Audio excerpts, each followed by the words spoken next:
Hey there folks, welcome to Spectrum Pulse. We talk about music, movies, art, and culture. And today, here's one you've all been waiting for, the newest album from Bon Iver, the comeback album, 22 A Million. So here's something you probably don't know. Until these past couple of weekends, I have never before listened to a full Bon Iver record. Oh, I knew Justin Vernon and his willowy croon. I knew he had a knack for melody and heartfelt but oblique lyricism over a misty cocoon of indie folk instrumentation with hints of electronic embellishment. I knew the waves of critical acclaim that had been piled upon his debut record as one of the main acts behind the indie folk boom of the early 2010s, but it was one of those cases where I knew the sound far more by reputation and those that they inspired over the past decade than the actual music. And in a sense, that's a bit of a problem, not just in the inflation of a reputation, but also a sound that we've seen grow and develop over the past 5 or so years. And for the longest time, I thought that was fun that I didn't really know his sound, as I didn't think I'd have to care. After all, Bon Iver was on hiatus. There was no sign that they would ever again make another album. And yet, they went ahead and did that. And as such, I went back to Bon Iver's first 2 albums, and I'm not sure what to tell you, because while I liked them, I didn't fall in love with the music in the same way that I think so many people did around the turn of the decade. Yeah, it's pretty, the writing mostly worked, Justin Vernon did his ethereal thing, I just didn't get sucked into it for as much as I wanted to. I will say that while For Emma Forever Ago is probably the better album, Bon Iver does have some strong standouts where the songs build a little bit more of a groove and foundation to them. So, okay, with all that in mind, did the newest major stylistic shift on 22 A Million work for me even more? Well, here's the thing. I don't hate or even dislike this album or what it's trying to do, but the more I've listened through 22 A Million by Bon Iver, the more I found myself wondering why so many people were losing their goddamn minds over it. I mean, it's certainly pretty at points and it's got moments that tap into some gorgeous melodies, but this certainly isn't revolutionary or genre pushing, even by the standards of blending indie folk with electronica. Elvira took a more ethereal and borderline mystical approach last year with Untold Stories. 100 Waters' brand of glitch was more brittle and tight on the Moon Wrangle Gabelle in 2014. Now, 2014 was also the year we had Casualties of Cool, which is far more composed, textured, and lyrically interesting. Hell, Imogen Heap already tapped into this sound as early as 2005 with Speak For Yourself, and pushed it all the further with Sparks back in 2014. And yet people are still saying that Bon Iver are revolutionizing the sound? Again, this is a mostly good project, does hit some beautiful moments, but it's not better than any of the albums I just mentioned, and I'd argue that the praise is pretty much overblown at this point, especially considering what Bon Iver has to sacrifice to get to this point. And the biggest culprit there, song structure, especially in the instrumentation and production. Frankly, I'm amazed they managed any sort of transitions at all between songs, because this album is a complete mess on a compositional level. I wouldn't be surprised if half of these pieces were purely improvised, like what we seem to get on 45 between Vernon and the saxophone layers. But even then, it makes for a jarring as hell listen as we try to discern established pieces of melody from overloaded beats, vocal overdubs, and a mix that lets it all fly free, which, yes, can make for some soaring, borderline transcendent moments, but no defined control over any distinctive song pieces. And while it means that some fragments blend in, most of the vocal samples actually fit okay, arguably being the best parts of over 22 Over Soon and Million, every other contortion that they put on the vocal lines feels really garish and overdone, from the pitch shifting, the cacophonous overdubs, to the auto-tune, to the vocoder they abuse on 715 Creeks, which is a blatant riff on Imogen Heap's Hide and Seek, but nowhere near as good, probably the worst song here. I like the piano melody on 33 God, but then you add in chipmunk vocals and a thicker beat and a guitar trying desperately to add some texture, and it honestly just feels kind of overmixed. Similar case for 29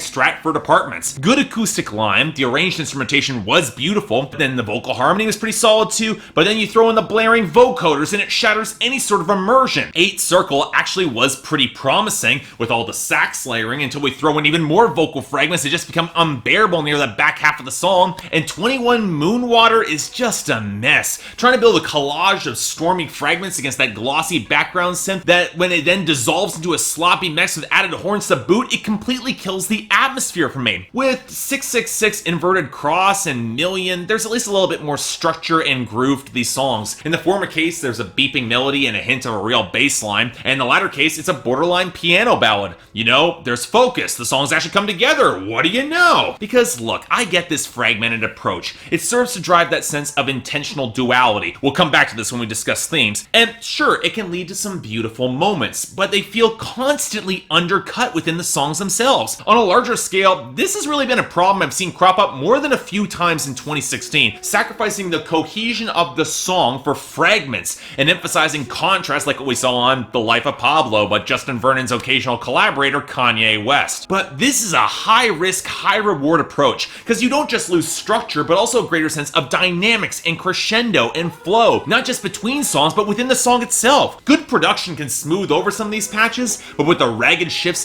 of audio fidelity, especially in the vocals, you end up emphasizing the divide rather than the strengths of the individual piece, which leads to weaker songs as a whole. And yes, I get the underlying clash of sounds as part of the thematic point and draws in a lot of tension, but if you can't find a balance in tones and make it all come together, it's not going to click as a whole. You're not going to hit that equilibrium. And I guess we might as well get to the lyrics and themes here. And look, I read through all the annotations on Genius in depth and did my own analysis, all with the significant reservation that Justin Vernon has admitted he writes lyrics that often sound good over the melody rather than outright just make sense. So with all that in mind, what you kind of get here is scattershot and impressionistic at best, all about emphasizing dualities: heaven and hell, life and death, good and evil, organic and electronic, atheistic and spiritual, Justin Vernon versus his audience or his instrument. Nearly every song on this album explores some sort of split, with the tension and indecision being defined by getting caught up in the middle. And when you consider that across this album, Justin Vernon goes looking for answers at the apex, at the extremes of this entire case, and finds very little overall, the overarching theme becomes less about choosing a side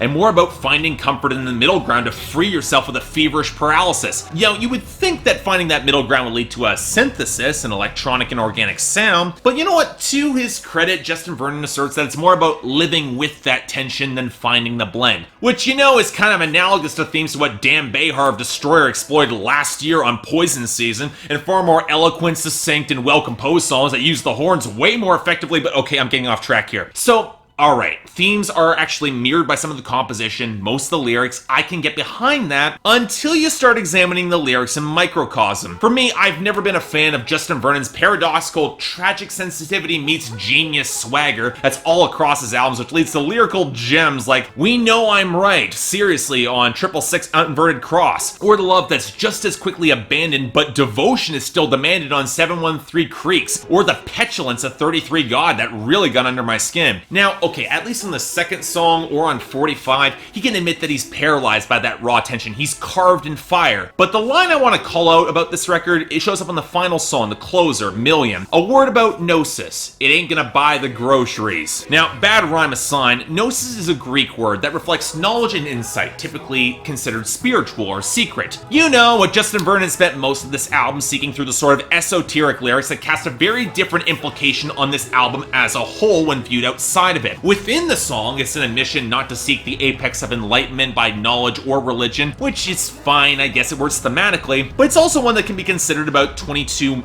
million itself. You could spend time trying to decode Justin Vernon's writing, which is the furthest thing from straightforward and also ties itself in lyrical knots with invented words and triple negatives and a pileup of half-connected symbolism and metaphor, and then you get this line, where he then belittles searching for that deeper insight, finding that truth. If I believe that he was self-aware, I'd swear he's given the middle finger to his fans overanalyzing his work, but given that I myself went through this exercise, it rings as a moment that feels overwhelmingly arrogant and, more importantly, isn't earned, especially on a song that is as earnest as it is finding that tension and bringing all the themes together. Because let's get real here.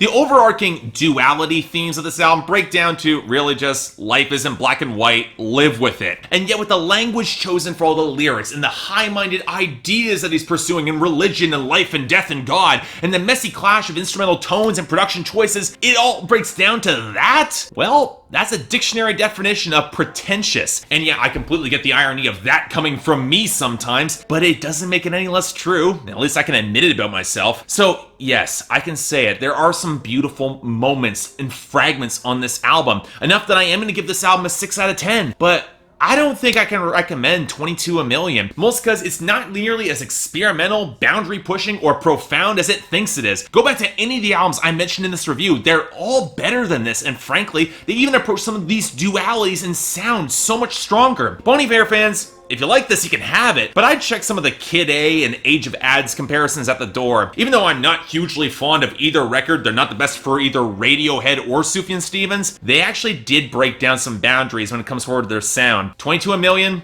just goes around in circles before writing itself into a corner.